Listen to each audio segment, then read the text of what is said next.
Hello friends, welcome to Mala's home style. இன்றைக்கி நம்ம சேனலில் சிக்கன் பிரியாணி ரொம்ப ஈஸியாகவும் அதே சமயம் ரொம்ப டேஸ்ட்டாகவும் ஒரு டிஃப்ரெண்ட்டான மெத்தடில் எப்படி செய்கிறதுன்னு பார்க்கலாம். இந்த பிரியாணி செய்கிறதுக்கு கொஞ்சம் நேரம் தான் ஆச்சு, ஆனால் டேஸ்ட்டும் ரொம்ப அட்டகாசமாக இருந்துச்சு. இது எப்படி செய்கிறதுன்னு பார்க்கலாம்.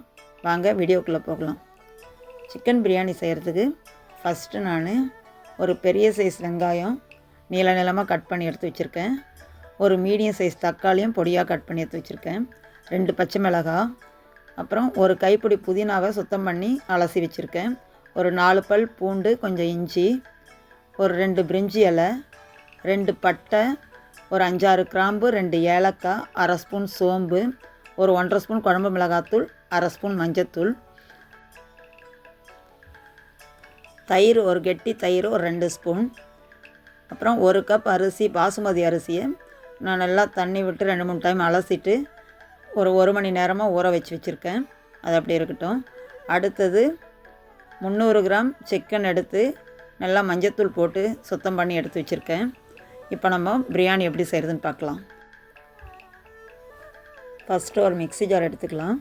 அதில் நான் எடுத்து வச்சுருக்கேன் அந்த புதினா, இஞ்சி, பூண்டு, குழம்பு மிளகாத்தூள், மஞ்சத்தூள், சோம்பு, 2 பட்டை, 2 கிராம்பு, 2 ஏலக்காய் அதையும் போட்டுக்கலாம். அதில் வந்து அந்த பிரிஞ்சி இலை, ஒரு 2 பட்டை, 2 கிராம்பு மட்டும் தாளிக்கிறதுக்கு நிறுத்திக்கலாம். மீதி எல்லாத்தையும் ஒன்றா போட்டு அரைச்சி எடுத்துக்கலாம். 2 கிராம்பு நிறுத்திக்கணும், 2 பட்டை, கொஞ்சம் பிரிஞ்சி இலை மட்டும் நிறுத்திக்கலாம். மற்ற எல்லாத்தையும் ஒன்றா போட்டு அதுவும் கூட நம்ம அந்த எடுத்து வச்ச தயிரையும் எடுத்து இதை ஒன்றா ஒரு நல்ல மை பதத்துக்கு அரைச்சி எடுத்துக்கணும். இது மாதிரி அரைச்சி போட்டு செய்தால் பிரியாணி அது ஒரு தனி டேஸ்ட்டாக ரொம்ப நல்லாயிருக்கு. நீங்களும் ஒரு டைம் அது மாதிரி ட்ரை பண்ணி பாருங்கள்.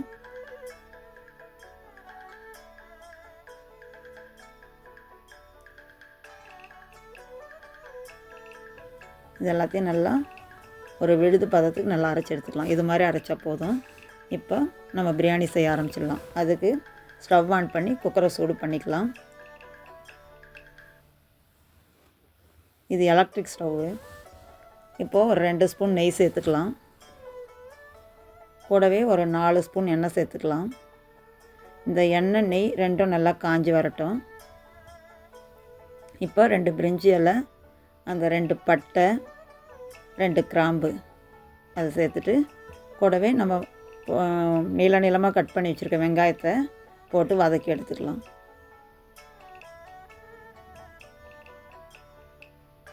இந்த வெங்காயம் வந்து ஒரு பொன்னிறமாக ஒரு 2-3 நிமிஷம் நல்லா வதங்கி வரணும்.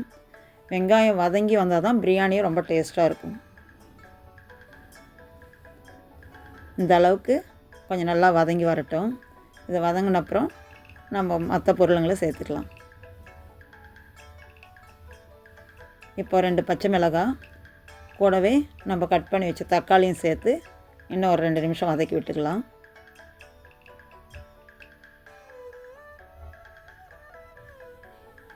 இந்த தக்காளியும் ஓரளவு வதங்கந்து நம்ம சுத்தம் பண்ணி வச்சுருக்க அந்த சிக்கன் பீஸ் எடுத்து போட்டுக்கலாம்.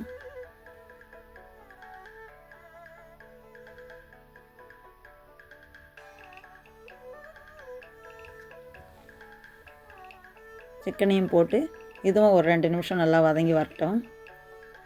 ஒரு 2 நிமிஷம் வதங்கின அப்புறம் நம்ம அந்த அரைச்சி வச்சுருக்க அந்த புதினா, இஞ்சி, பூண்டு, தயிர், குழம்பு மிளகாய் எல்லாம் சேர்த்து ஒன்றா அரைச்சி வச்சுருக்கேன் இல்லைங்களா, அந்த பேஸ்ட் எடுத்து இதில் சேர்த்துக்கலாம்.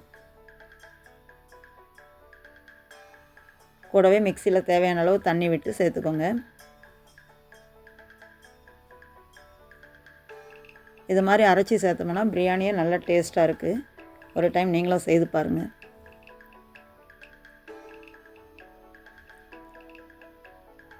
இப்போ இதுக்கு தேவையான அளவு தண்ணி சேர்த்துக்கலாம்.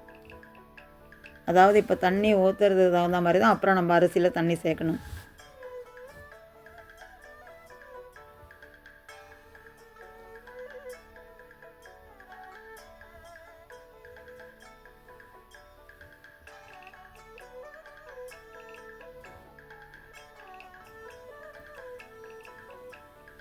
இப்போ இதுக்கு தேவையான அளவு உப்பும் சேர்த்துக்கலாம்.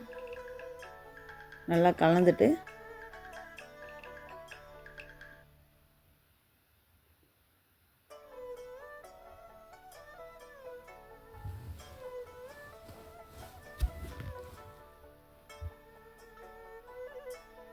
இப்போ இதுக்கு தேவையான அளவு உப்பு சேர்த்து மூடி போட்டு ஒரு 2 விசில் விட்டுடலாம்.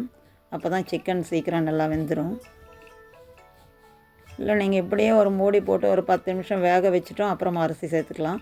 இல்லை 2 விசில் உடனே வந்துடும். 2 விசில் விட்டுட்டோம் அப்புறமா அரிசி சேர்த்து ஒரு விசில் விட்டால் போதும்.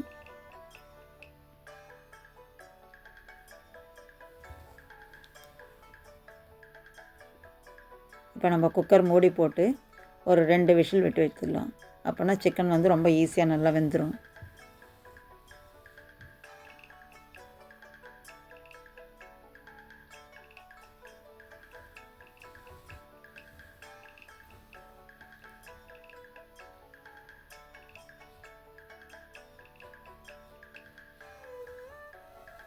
இப்போ 2 விசில் வந்துடுச்சு.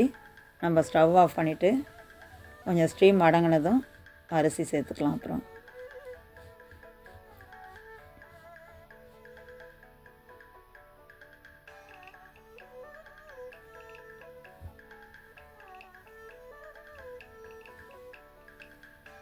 இப்போவே ஆல்மோஸ்ட் கறி நல்லா வெந்துட்டுருக்கு. ஒரு 80% கறி வெந்துட்டுருக்கு. இனிமேல் நம்ம அரிசி சேர்த்து நம்ம இன்னும் ஒரு விசில் விட்டு எடுத்துட்டோம்னா போதும். இப்போ இதிலே தண்ணி இருக்குது. நான் ஏற்கனவே அந்த புதினாலாம் அரைச்சி விட்டேன் இல்லைங்களா, அப்போயே ஒரு கப் தண்ணி ஊற்றிட்டேன். அதனால் இப்போ நம்ம பார்த்து தான் விட்டுக்கணும். அரிசியும் 1 மணி நேரமாக நல்லா ஊறிடுச்சு, அதனால் வடித்து வச்சுருக்கேன். இப்போ இந்த அரிசி சேர்த்து நம்ம இப்போ தேவையான தண்ணி விட்டு ஒரு விசில் விட்டு எடுத்துக்கலாம்.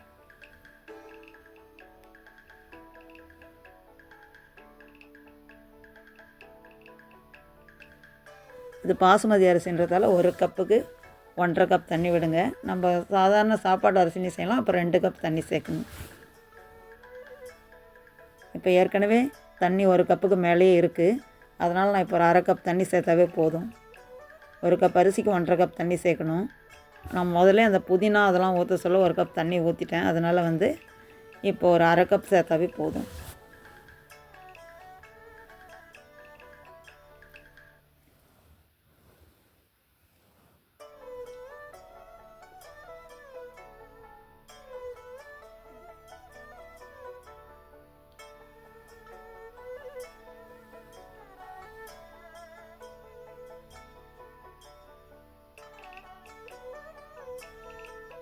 நான் இந்த டம்ளரில் தான் 1 கப் அரிசி எடுத்தேன்.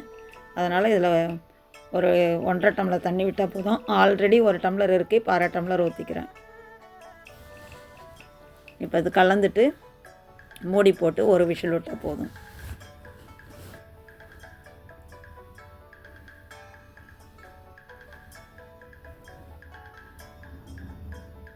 நான் அரிசியும் கொஞ்சம் நல்லா 1 மணி நேரம் ஊற வச்சுட்டேன்.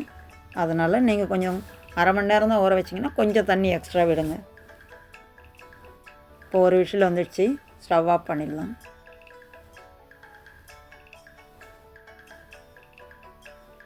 இப்போ நல்லா ஸ்டீம் அடங்கின அப்புறம் திறந்து பார்க்கலாம். ஸ்டீம் நல்லா அடங்கிடுச்சு.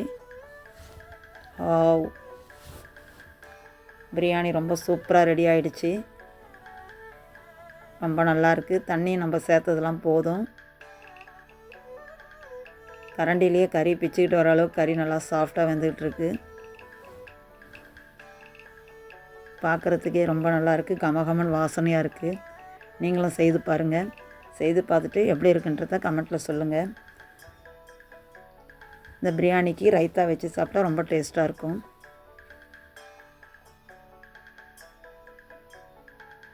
பாருங்கள், ரொம்ப சாஃப்டாக வந்துட்டுருக்கு கறி.